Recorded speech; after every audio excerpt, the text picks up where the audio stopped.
Ravi de vous retrouver, mesdames et messieurs. Vous êtes sur Info 24 Sénégal, l'heure de vous donner l'essentiel des nouvelles du jour. Bonjour et bienvenue à tous. Démarrons l'actualité avec la politique, l'affaire Prodac, l'expert comptable désigné, les responsabilités situées dans 60 jours. Le dossier du programme des domaines agricoles communautaires Prodac continue de défrayer la chronique avec de nouveaux développements judiciaires.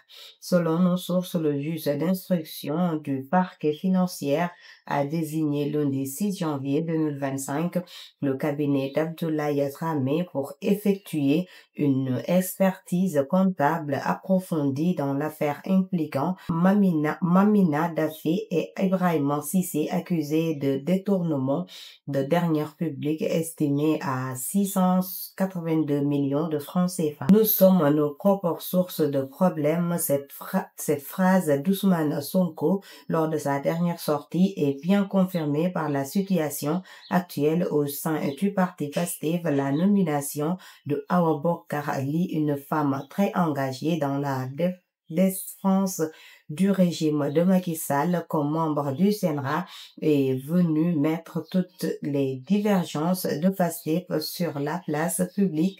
Des contradictions d'opinion jusqu'ici ignorées des militants risquent de coûter cher à cette formation politique. La sortie musculée de Falidou Keïta, qui semble viser directement le président de Pastef, Ousmane Sonko, est une illustration d'une guerre interne. Samba Ndiaye, le décret du président Bassirou Diomaye Faye. La nomination de Samba Ndiaye à la tête du conseil administratif de la Société nationale des habitations à loyer modéré a plongé l'administration sénégalaise dans une énigme sans précédent annoncé en conseil de ministres le 23 octobre 2024. Ce décret n'a toujours pas vu le jour dans le journal officiel, alimentant un climat de confusion et de spéculation autour de ce qui semble être bien plus qu'une simple retard administratif. La présence militaire française au Sénégal continue de faire débat après des déclarations contradictoires entre Emmanuel Macron et son conseiller aux affaires africaines Jean-Michel Bockel. Lors de la 30e conférence des ambassadeurs de l'Élysée, les 6 et 7 janvier, le président français a affirmé que la France avait discuté avec les dirigeants africains, y compris le Sénégal, au sujet du retrait des bases militaires françaises. Selon lui, ces annonces auraient été faites par commodité et par politesse.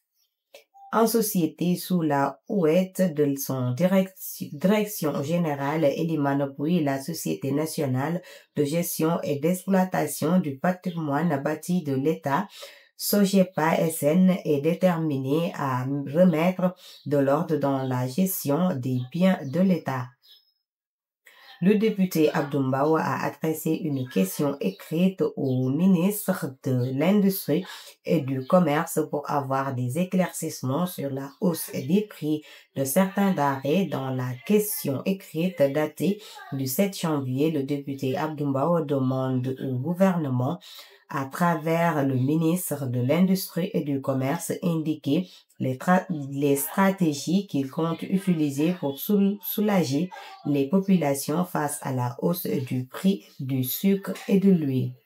Actualité internationale, France, héros du film L'histoire de Souleymane Abdou Sangaré, obtient un titre de séjour. Abdou Sangaré, jeune Guinéen de 23 ans, a obtenu un titre de séjour d'1 an en France après un parcours marqué par des difficultés administratives et un succès retentissant au Festival de Cannes. Le préfet de la région a délivré ce titre de séjour salarié valable d'1 an, comme l'a confirmé son avocat Claire Périnaud mercredi matin. Le ministre français des Armes Sébastien Lecornu est intervenu sur CNews Europe 1 pour défendre la position de la France en Afrique au cœur d'une polémique déclenchée par les récents propos du président Emmanuel Macron. Selon le ministre, l'influence française sur le continent ne saurait se limiter aux bases militaires en cours de rétrocession aux pays hôtes. Les impressionnantes images des incendies en Californie, l'état d'urgence, un incendie de grande ampleur s'est déclaré à Pacific Palisades, un quartier situé en environ de 30 kilomètres de Los Angeles en Californie, provoqué par des vents violents et une faible humidité.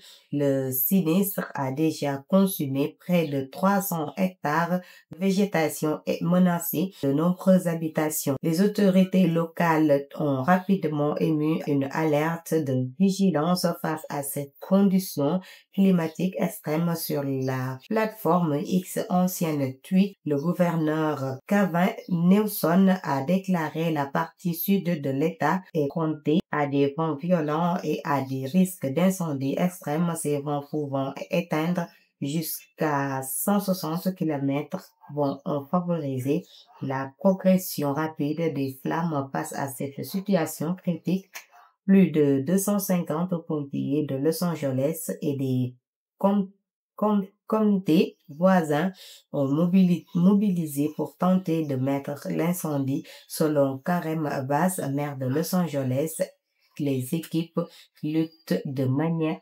manière agressive contre l'avancée des flammes. Dans une réaction virulente, l'ancien commissaire Sadio s'en est pris au président français Emmanuel Macron suite à son discours sur la présence des soldats français en Afrique. Face à cette situation, il demande aux autorités de précipiter le départ de ces militaires français. En sport, Amara Traoré, l'ancien sélectionneur national, est désormais remplaçant d'Aliou Cissé à la tête du département d'élite de la Fédération sénégalaise de foot, a participé hier à une réunion stratégique dédiée au bilan et aux perspectives des sélections nationales. Cette rencontre marque le début d'une année 2025 riche en compétition où le Sénégal ambitionne de confirmer sa suprématie sur le continent africain. C'en est tout pour cette flash d'informations. Merci de l'avoir suivi.